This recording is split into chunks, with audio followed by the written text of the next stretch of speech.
bangkay sa harap. Doon si number ano yung lumabas sa power room. Tawag dito, si number, basta may lumabas sa power room at alam ko kung sino.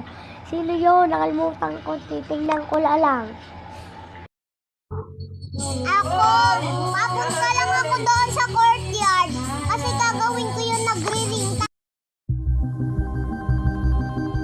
Talo tayo, puta. Another one.